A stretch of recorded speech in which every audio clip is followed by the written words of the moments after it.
You gotta try this. We're making the best roast beef you've ever had, and we're saving money. Look at that price, $25 for this whole eye of round. Definitely not my favorite cut on the cow, but when you're making roast beef and you're slow cooking it and slicing it thin, trust me, it's going to be plenty tender and delicious. Going to go ahead and open up this cryo pack, get the meat out, and then we're going to trim it up. Since we're going for roast beef on this, we're going to trim this pretty aggressively, but if you want to leave more fat on it, you go right ahead. But to me, the most important thing is to square off the ends, because otherwise some of that's going to end up overcooked. Unless you're looking for multiple temperatures, then go ahead and leave those points on, because they're going to come out well done, and the rest is going to be rare to medium rare. This depends on what temperature you pick. So slice these ends off. We're going to cube these up, marinate them, and make some great little steak bites. Next, we're going to trim off all the exterior fat. Like I said, if you want to leave some, go ahead and leave it. But for me, I trimmed it off. I just think it gives you a better bite when you're making deli style meat. Now we're going to season this up with some salt. I'm using Redmond's real salt. Make sure you cover it all the way around. You don't need a lot. We're going to go ahead and add another seasoning. We're using herb is the word from Crave. And this is just an herb seasoning. You use whatever seasoning you want. You could go just about any flavor here you want. But again, we're going for a traditional roast beef kind of flavor. So we're going to give a nice coat of this. It's coming out a little too slow. So we're going to open this up and go for the pour spout, because we want some flavor on this. But as you see, it comes out a little quick. No problem. We'll just spread it around. This is the night before we're ready to cook it, by the way. I think that's an important step, is to let this dry brine and let a little bit of your seasoning soak into the meat, especially with a cut like the eye around, which is not a premium cut. Going to go ahead and make sure you dab the ends, roll it around the cutting board. You don't want to waste any of that meat. The next day, we're going to go ahead and fire up the pellet grill. We got the Zgrills here, loaded up with Jealous Devil pellets. Going to set this to 180. You could go as high as maybe 225, 250, but I think going lower and slower gets a better result. Remember to open up that lid and let some of that smoke out while it gets going. Now we got the all-new Inkbird wireless thermometer. We're going to go ahead and put that right in. It connects to the base station you can see behind it, and then just like all their products, they're really easy to set up through their app, and the app is very functional. Comes with tons of presets or custom settings. This probe is going to keep an eye on both the ambient and internal temperature of the meat you're cooking. So we're going to go ahead and keep an eye on this, and when it gets about halfway done, we're going to flip it over.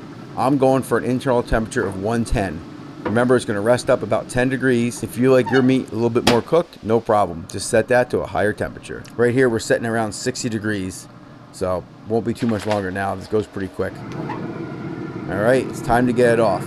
Now this here, to me, is the most important step of making deli style roast beef. You're going to want to go ahead and put this roast into a vacuum bag and vacuum seal it. Just make sure you got a big enough vacuum bag. Another pro tip is not to mess with rolls. Go ahead and get yourself some pre-formed bags off of Amazon. I'll leave a link down below to the ones that I like to use. And then I'm going to set my vacuum sealer to moist, and I'm also going to set it to gentle, because I don't need to squeeze this too tight. But what you want to do is pull a vacuum. This way all the juices that run out stay with the meat, and it'll reabsorb it, and it'll be even juicier. If you just put this on a plate and let it cool, you're going to lose some of the juices. You can thank me later for this pro tip. So we'll go ahead and speed this up, and when we come back, it's going to be time to slice into this. Now for the moment of truth. Let's see how we did. Go ahead and open this bag up. This has been in the fridge now for a few hours at least. It feels cold.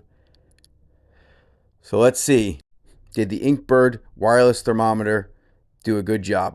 I'm expecting this meat to be around 120 degrees, 115 degree internal temperature. Look at that. That's rare. That's exactly what I'm looking for. I would say this thermometer is very accurate and worked well. I had no problems with connectivity like some other ones on the market. Can't say enough good things about all the Inkbird products I've used. This is another important step to making any kind of deli meat at home, is to invest in a good slicer. Not something you use all the time, but when you need a slicer, you need a slicer. And go ahead and get something that's decent, because if you get a real cheap one, you're going to regret it and have a hard time slicing. I got this set to around 2 millimeters, which is pretty thin. It's going to shave and fall apart, which is perfect for a tough cut like this. Look at that. Nice and rare. Again, if you want yours more cooked, go ahead, cook yours some more. But for me and my family, this is how we like it. Super rare. So I'm going to go ahead and slice all this up, and I'm going to show you how I eat it. When you hear deli style roast beef, you probably think a sandwich, but not for me. I normally avoid carbs. I'm going to make just a nice plate and really enjoy all the flavor of this meat without the bread getting in my way. So we're going to spread this meat out, break it up a little bit.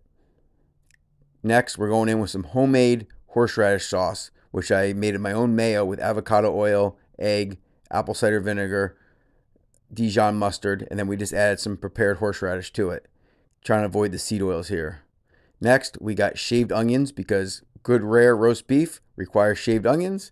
Now we got the pepper cannon out here from Man Kitchen. Give it a few cranks. That's a lot of pepper. That thing grinds fast. Now it's time to enjoy. Let's go. Oh man.